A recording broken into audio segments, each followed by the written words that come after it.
Hello, everybody. It's Saturday, the 11th of April, 2026, at least in San Francisco, where I'm talking from. The news in San Francisco is that yesterday a Molotov cocktail was hurled at the home of OpenAI CEO Sam Altman, according to the New York Times. He doesn't live very far away from me. I didn't hear it or see it, but I assume it's true.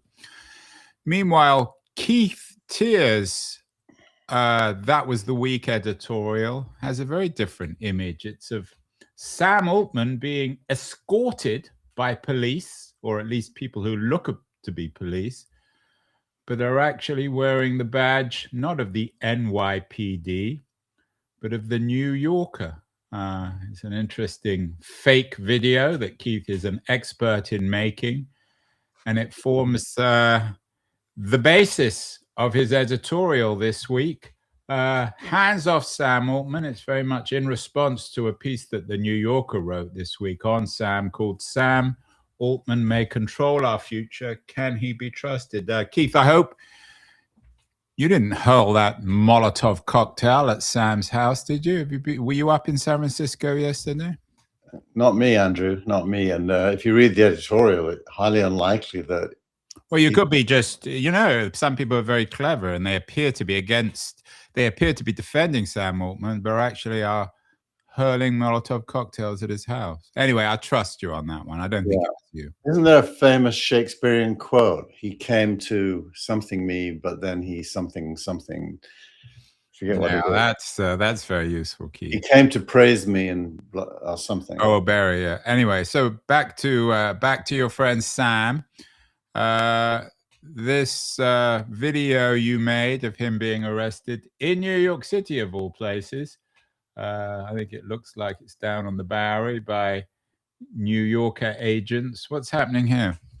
So, amazingly, the New Yorker published a very long, rambling piece by two authors. Well, let's name them at least. You got to give them their credit. Ronan Farrow and Andrew Marantz. Farrow, of course, doesn't need much of an introduction. Marantz is their business tech, one of their business and tech guys. It is incredibly long. I mean, it's got to be 15,000 words. It's long. It's rambling. There's nothing new in it. There's absolutely no insight that hasn't been published before. So it's like an obsessive gossip piece that belongs in magazines my mum would have read in the 90s. Oh, your mother, Keith? You're insulting your mother on this show? Well, old mums in those days were reading such magazines. They were called Woman and Woman's Own and things like that. And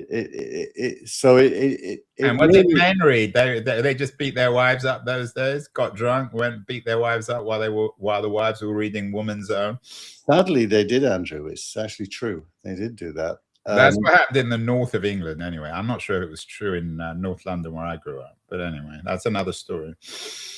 But what's amazing is the piece got massive coverage and take-up. Rowan was on TV. I saw him interviewed on CNN. Ronan, not Rowan. Sorry, Ronan. Ronan was on TV, left and right, almost every channel, as if some major insight existed. And so it was impossible to ignore this article last week. It was everywhere. And it contrasted with equally wall-to-wall news about Anthropic to do with a new model that they introduced. So once again, and I think this is like the fifth week in a row, the headlines are dominated by Dario Amadei and Sam Altman. And then last night, after this title had been put to bed, Altman got a Molotov cocktail on his house. It's almost like we anticipated. We're not going to blame the New Yorker for that, are we, Keith? I think that there was some irate San Franciscan who read the New Yorker and thought, well, this Sam Altman, he's so slippery that I'm going to have to hurl a Molotov cocktail at his house. He lives in a big house up in Pacific Heights, so it's not actually hard to hurl it at it because it's massive. I would say the New Yorker is just reflecting the reason it got taken up is it's the zeitgeist around Altman is that he's dodgy, Slippery Sam, as Slippery Sam. And this was just a hit piece, not even a very good hit piece, but it was a hit piece. And journalists left and right seized on it because they agree with it. And so you've got, once again, the media with its own agenda, completely separate to anything going on in the real world, creating the story themselves. And the story is Sam Altman, which is a non-story in my view. It's just not a story. Yeah, you quote in your editorial, Altman is moving into Musk-like territory in terms of media frenzy. You say that this personality-driven circus is mostly a sideshow. You don't mention your mother in the editorial. No, I don't. And keep that one out of it. Yeah, I mean, look, you and I disagree, I think, in sometimes on Altman. But I actually agree with you. I think that I don't think it's a media conspiracy. It's the zeitgeist, and the media is both the product of the zeitgeist and also creates it. And the people who write this stuff believe it, and the people who read it believe it. There is a growing, not more than a distrust, a growing dislike for big tech. I mean, the other piece of news this week is that Bernie Sanders and AOC, Alexandria Ocasio-Cortez, have proposed a moratorium on new AI data centers. I think that AI data centers are becoming perhaps the political stage on a lot of this stuff's being built. Yeah. Another of the pieces that you have in this week's newsletter is by Brian Merchant. He's been on my show a couple of times, the author of Blood in the Machine, an excellent book on Luddism, on the Luddite movement, both then and now. And Brian entitles his piece, "It's Open Season for Refusing AI." Yeah. Yeah. And this is not new to this show. It's been our theme for several weeks in a row now because you just can't escape it. Last week, we talked about the documentary, the AI doc. And a couple of weeks before that, we talked about the doomsters versus the optimists, and indicated that neither really represents the right point of view about AI. And I think this week the right message is probably best squeezed out of the Anthropic news. Anthropic's latest model, which is called Mythic. I almost wanted to call it Mystic, but it's Mythic. Eclipses software in cybersecurity and has exposed decades-old vulnerabilities in software that had been unknown to specialist software, and has led to Anthropic not releasing the model openly because it could be used to do cyber intrusion until they've patched all the vulnerabilities it found. And that probably is closer to what the news should be. The news should be about the impact of AI, its growing capability, and how to use it and what for. Yeah, I mean, there is, to be fair, the media isn't just running huge anti-Sam stories. There's a lot of stuff about the Anthropic, the Anthropic release this week. A lot of stuff about responses from senior administration people, Besant, for example, on the fear of this new model. Should we be fearing it? Should banks be fearing it? Should the government be fearing it? I mean, Dario made news over the last few weeks by arguing with the government about how they should and shouldn't use his technology when it comes to defense. In a way, isn't this news confirmation of Dario's concerns?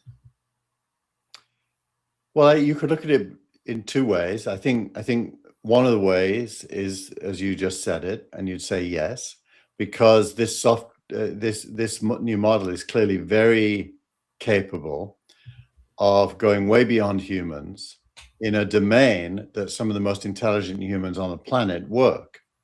So it is a signal that AI is going to be increasingly good at things compared to the best humans in the space. And we've talked a lot about how specialists are the most vulnerable to AI, not generalists. The generalist would say, well, now that this is true, what do we do with it? And that's you. And I mean, you're more of a specialist than me, but I'm the ultimate generalist. Right. Well, that's where Dario probably failed this week, because his answer to that question was, don't release it. Even though if you released it, it could be used to patch all of those holes. So sorry, I'm going to ask you a dumb question, Keith. I mean, most of my questions, as you know, are dumb. Why is this even news? If he had this product, Mythos AI, that supposedly is so dangerous and can destroy the world economy and all the rest of it, why not just keep it under wraps? Why even make it a story? Well, because he can't help himself. You know, if one wants to do the cult of personality, Dario is a little bit of a narcissist. Oh, now you need to write a 15,000 word piece for the New Yorker on Dario, and then I could have an editorial hands off Dario Amadei. Yeah, exactly. And he's self-interested in attention, clearly, and he wants. Who isn't? And second, and he wants his business to be valuable. He's announced his revenues this week for the, I think, third week in a row. He's clearly trying to grab attention for his. You don't. I mean, what is it? I don't really understand why you don't like him, and you seem to prefer Altman to Amadei. Why? I think Altman's honest, and Amadei is the devious one. Well, Altman's honest because he's openly dishonest. Yes, he's very transparent. I think Amadei. Transparent in all the one thing I did like about the New Yorker piece was the imagery. It has Sam's many faces, and that's true. I mean, everybody knows that there's a happy Sam, a salesman Sam, or there's always a salesman Sam, but a miserable Sam, a warning Sam, a manipulative Sam. And you're saying that Amadei is really Sam, except he's trying. He's got a different take. He's coming from a politically liberal canvas. You know, the narrative about doing good, a little bit like Google, do no evil.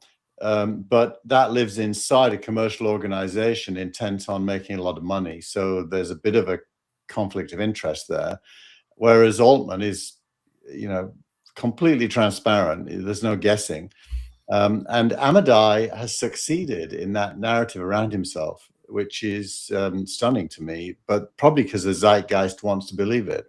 Well, are you falling into the trap that you're warning about in the editorial about personality-driven circus? That well, I could be. You're turning by turning Amadei into Altman, you're basically playing the same game as the New Yorker. I could be, but to my credit, this week's editorial is saying how awesome Anthropic software is, and how it should be embraced and implemented. And so, whatever I think of Amadei personally, it doesn't extend to my views about Anthropic. And Anthropic, I believe, is fantastic, just like OpenAI is in its way as well. Yeah, I mean, there's no doubt. No one's going to argue that that's not the case. I wonder if there's a third way. Our interview of the week, my Keen on America interview of the week, is with Sebastian Mallaby, who's just written a major new book about Demis Hassabis called The Infinity Machine. He told me he spent many hours in the top room of a Highgate pub talking to Demis. And Mallaby, who's very experienced, very distinguished journalist, written all sorts of books on venture capital, suggests that Demis is the model in the sense that he's trying to do good, but he's also managing the reality of the world. So on the one hand, he's well versed in the ethics of Kant and Spinoza, but on the other hand, he recognizes that we don't live in a Kantian world, that he has to operate within Google and within the world of AI. So Hassabis seems to represent a much more mature version of either Sam or Dario, doesn't he? I mean, I know I'm not sure if you've had the chance to look at the interview, But it's a really good interview because it focuses on this problem of personality cults. I mean, in a way, I guess Sebastian has fallen into the cult by writing a book about Demis. But all these guys are struggling with historical realities that no single individual can actually deal with. Yeah, Demis, I also saw an interview with him this week where he acknowledged that if he had his way, LLMs would not have been released to consumers or businesses, but would have largely stayed inside the laboratory doing things like AlphaFold, which is solving specific problems and taking time to do it. And you know, so he's not really a believer in the distribution of AI to the world. He's more of a scientist who wants to apply it to specific problems. Yeah, and Sebastian said that in our conversation that Demis said to him lots of times in this conversation, sometimes I really just would much rather run a research institute at Princeton. I don't like all this corporate politics or all these corporate realities and compromises. Yeah, so that's probably a lot to do with him. That said, at Google, he was taken from DeepMind and made the boss not just of DeepMind, but of Gemini and all the other Google AI stuff. And that puts him in a position where he wears multiple hats. One of them is to commercialize Gemini. So he's pushing out. This week they integrated NotebookLM in with Gemini. So now if you go to Gemini, there's a notebooks area and you can save files there and create projects and so on. So they're very much building a consumer facing and business facing set of tools from AI. And those things are starting to have an impact on everything, including... Yeah, and Sebastian also noted that Demis had a very close relationship with Sundar at Google, and that explained his comfort, because the history of DeepMind and Google is rocky. And in the new book, he also covers that early history when there are all sorts of rows about what Google couldn't do. And he also, it was another part of the conversation which was really interesting, was how Demis wouldn't actually acknowledge it, but the reality is that he must have somehow authorized the firing of Mustafa Suleyman, who went off now, who runs AI at Microsoft. So he does have to compromise, and he does have to operate in the real world. He has a CEO, and as you said, Google is increasingly an AI company. Yeah, but it's interesting, isn't it, that there's no narrative around Suleyman and him picked up by the media. Well, I just picked up on it. Maybe I should write a 15,000-word piece for the New Yorker on that. Yeah, because clearly there are Altman-like maneuvers that must have gone on during that whole period, that because he's more of a scientist than a negotiator, he doesn't get tarred with that brush, whereas Altman does. But actually, in practice, they're both in startups, highly dynamic situations and contexts, having to make decisions probably several times a day where they don't really have the evidence to get it. And I thought Sebastian did a good job. The book has been criticized. There was a very, very hostile review in The Guardian suggesting that Malaby had written a kind of hagiography, that he wasn't critical enough of Demis. But I think what Sebastian is acknowledging is that operating in the real world, you can't just read Kant or Spinoza and operate like that. We all know that. You can't. Business is tricky, it's dirty. I mean, it's Mike Tyson's famous remark, everyone has a game plan until they get punched in the face.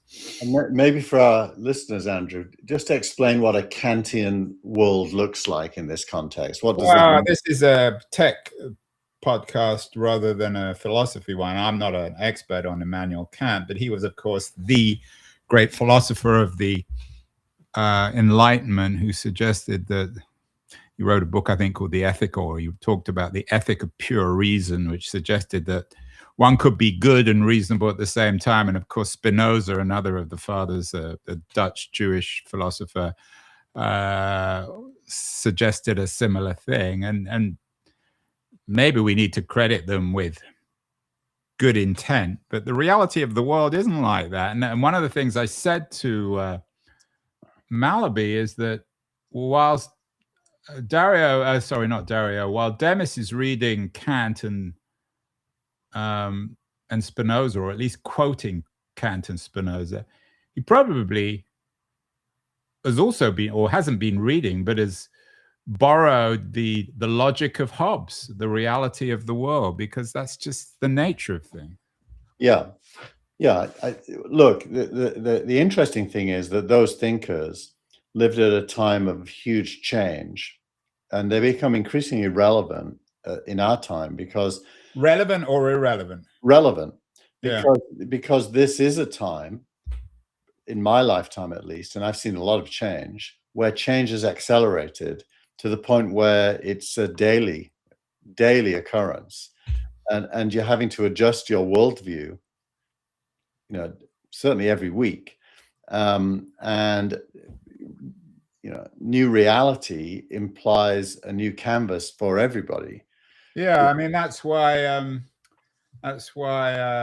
Brian Merchant's book Blood in the Machine, which was really about the early 19th century Luddite rebellion against industrial technology, is so relevant, and that's why you linked with his open season for refusing AI. In many ways, history is just repeating itself. Yeah, but on a new level, it's interesting because the other thing that happened this week is the Artemis 2 mission, which by contrast seems a bit of a throwback to the 1960s and 70s. An attempt, I'm not sure, take our minds off other stuff in the Middle East, perhaps. Yeah, but it definitely doesn't seem to represent state of the art at all, whereas this AI stuff definitely does. And the two are going to converge at some point, where AI and rocketry and space travel, is a single industry. Yeah, and a lot of my other shows this week have focused on this. Did a show with another New York Times writer, Noam Scheiber, who has a new book out called Mutiny: The Rise and Revolt of the College-Educated Working Class. And he's onto something. I mean, these people go to university and they spend $100,000 a year on being educated to acquire skills that are almost immediately redundant. I mean, that comes back to the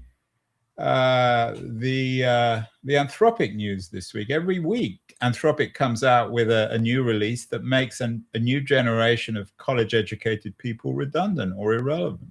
Yeah, I mean, the post of the week this week is a tweet I did myself. I've run these two websites. One's called seriouslyphotography.com. The other one is seriouslyvc.com on WordPress for more than 10 years. And what they do is they curate articles a bit like That Was the Week in their specific domains.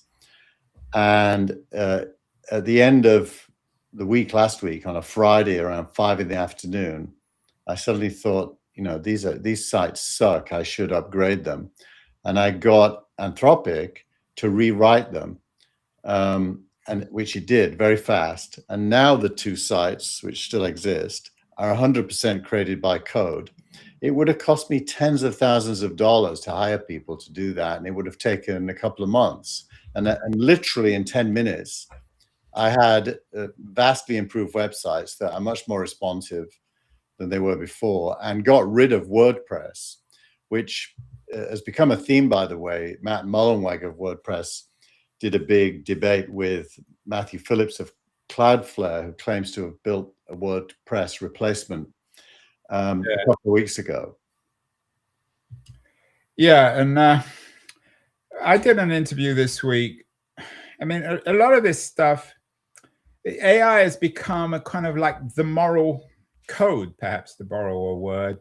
A couple of your pieces is about everyone now is trying to argue that they're not using AI. So The Verge had a piece about, really, you made this without AI? Prove it. Of course you can't, although people will probably come up with software. which claim that they can figure out whether or not AI is part of it. Another Hollywood Reporter piece you write is Hollywood assistants are using AI despite their better judgment. It's become the moral thing in itself. If you're using AI, supposedly, then you're a bad guy, which is just so childish and absurd to me. Yeah. We had friends from the UK visiting this week, and the husband is a teacher, a very good teacher. And I think his natural inclination is to suspect the students of using AI for bad purposes. Understandably, in the sense that there's some truth to that, right? Yeah, and he's one of those teachers that actually reads the students' essays and marks them properly. And I pointed out to him that probably in the not too distant future, he won't be teaching and he won't be marking. What he'll probably be doing, if he still has a job, is mentoring and teaching human beings how to be better at being themselves. And AI will take on many of the tasks that are repeatable, if you will, and where the value doesn't exist. The value really exists in the human connection. Yeah, we are in violent disagreement, Keith, unfortunately, on this, which I know some of our viewers and listeners like it when we disagree, but I can't disagree with you on a lot of this stuff. One of the other shows that I recorded last week, which won't go out until next month, is with Eric Ries, who, of course, the author of The Lean Startup, very influential figure, lives now in the North Bay. He has a new book out called Incorruptible, Why Good Companies Go Bad and How Great Companies Stay Great. I can't put the interview up until next week, until next month, because the book is out then. But I think you'd like the book, and I think you'll enjoy the interview, and we can discuss it next month when it goes live. But he makes a structural argument that it's very much in your camp, that worrying about these individuals is really beside the point, because in Incorruptible, he suggests that good companies go bad and how great companies stay great have nothing to do with individuals. It has to do with their structure, their foundation. So I think it's an important argument to get us away from this personality-driven cult. Yeah, well, look, most startups start with a mission, or some would call it a vision, like Google's Do No Evil or Microsoft. Yeah, and we talked about that in the conversation. Now, what happens, and Facebook's a great example of this. Facebook was really about getting to know people on your campus, possibly dating them was part of it. But it really, there was no advertising business model, like there was no advertising business model when Google first launched. And what happens is the commercial realities of turning that into a venture-backed business with some implied returns for the investors. What happens is you bring in a team, so you call someone like Ron Conway, who's one of your investors. He'll introduce you to a bunch of people who've been successful at commercializing other startups. They'll come in and form a team, people like Chamath Palihapitiya. And suddenly the modus operandi of the business becomes to make money and to do it as efficiently and tuned as possible. When that happens, the ethos of the business still exists somewhere in the background, but it isn't any longer the operator. Yeah, but I'm not in agreement. I mean, are you suggesting then that all businesses, because that's not what Reese is arguing in Incorruptibles. He's suggesting that if you create the right kind of structural foundation of behaving decently, of not exploiting your customers, of creating I mean, these aren't Kantian companies. They're not companies that run on Spinozan principles. But at the same time, there is a difference between companies like Facebook, which I think most of us would agree is profoundly immoral, and other companies which are more accountable and responsible. Well, I think if you put the prism on that of business to business or enterprise companies versus consumer, I think you'll find that in consumer, it's fast-tracked to being corrupted from your original vision, because the only way to monetize consumers is either subscription. But Reese, and again, I don't want to give away everything we talked about, but one of Reese's models is Patagonia. And in our conversation, he talked about a story where the CEO of Patagonia turned down deals which massively benefited Patagonia because he just thought they were bad. And Patagonia remains perhaps the model for an ethically run company. We all love their products. So it is possible to have decent consumer companies like Patagonia. Yeah, you have to stick to your original vision and not allow anything to be executed that contradicts it, which is super hard to do, and that's why it's quite rare. But should we? Is Reese right to make companies like Patagonia the model for 21st century companies, especially in Silicon Valley, where there's so much debate about this, where there's kind of both a concern, but also a misunderstanding of the anti-tech zeitgeist. I mean, you and I agree on it this week in the New Yorker piece, but some of it's justified. I mean, it's not just all some evil media conspiracy. Look, I don't know enough about Patagonia's operating, but I will guess that they do care about reducing costs and increasing margins. And so there may be some constraints on, like, they probably wouldn't use child labor. To put it mildly, I mean, that goes without saying. But possibly, there's other things they're doing, like expecting wealthy consumers to pay much higher costs when they buy the stuff, therefore putting it out of reach of poor people, just to make something up. Although they also, I mean, we can maybe when I run the Reese piece, we can talk about it. They also encourage recycling. So I'm a wealthy Patagonia owner, but often you have these products, they last for years, and when the zipper breaks, you send them back and they fix it for free. So they're not just obsessed with selling stuff. One of the other companies that came up, which was interesting, and maybe this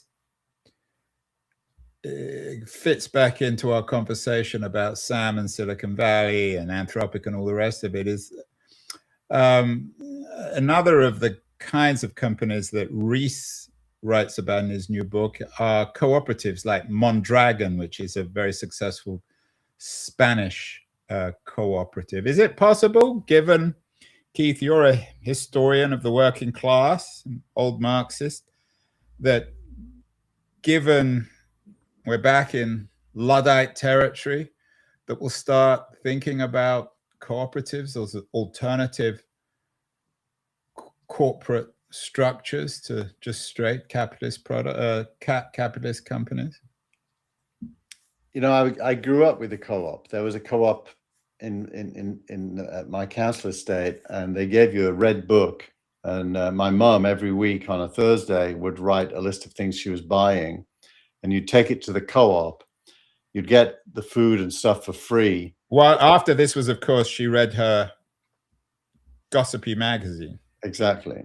Those would have been on the list. And they give you the stuff, and then you have a co-op book with stamps in, which you got stamps every time you spent money, but you didn't pay the money there and then. You paid it after, when payday happened. And so the co-op was pretty foundational to the way the whole community ran. But that was institutions trying to figure out how to work with people that didn't have cash flow. Today, debt and credit cards play the same role. And I would argue that, no, that isn't the future. The future is one where pure capitalism produces abundance. And there isn't the need to accommodate to poor people, because there will be no poor people. And now you're edging into Elon territory. I think you and I will disagree on that one. But coming back to cooperatives, the whole point of a cooperative is not that you don't have to pay for the stuff at the end of the week. The whole point is it's worker owned. So in another feature of the conversation with Reese is we talked about difference between a store like Berkeley Bowl and Whole Foods, and why Whole Foods is the model for how not to run companies. So it could conceivably, I mean, I don't know how it works for Anthropic and OpenAI. I guess they're they're worker owned in a sense, aren't they? I mean, everyone gets well, yeah, probably 20% of the company is owned by the employees. So are they, in a sense, cooperatives? I mean, a lot of this stuff comes back to the dilemma that Sam and everybody else at OpenAI wrestled with and continues to wrestle with, about having a company that's both non-profit and for-profit within the same shell. I think it's simpler than that. I mean, ultimately there's math, and the math says you got to produce value. And if you produce value, you can distribute it. And so things like ownership are temporal concerns at a primitive stage of human development. In the future, there will probably be no ownership, or to put it in the opposite, everything will be commonly owned. Now you're sounding like Marx. What did you say? In the future, there'll be no ownership? Or, by saying the same thing in a different way, everything will be commonly owned. And that's because in abundance, the end of scarcity results in the end of self-interested competition. Yeah, well, you've been reading too much Marx here. In the future, there'll be no ownership, according to Keith. But I think one thing we can guarantee is next week, Keith, when we meet again, in the third week of April, there will remain ownership. Is that fair? There will remain ownership. You will own not Now TV, Keen On, and I will own That Was the Week. And Jeff 3W Capital, who's commenting. You always bring in these bots. No, because they're here in Restream. It's showing them to me. And he's making the point that we should talk about Grok more because it's going to end up being the runaway winner. Which I will say, when I drive my Tesla, I'm constantly amazed by how good Grok is. So he's not wrong. Well, we will see. One thing is for sure, there are two things for sure. There is a future, and it will be next week. We'll meet again next Saturday, and there will certainly be ownership next week. So as always, Keith, we were in too much agreement this week. Maybe next week we can disagree more. Thank you so much. No.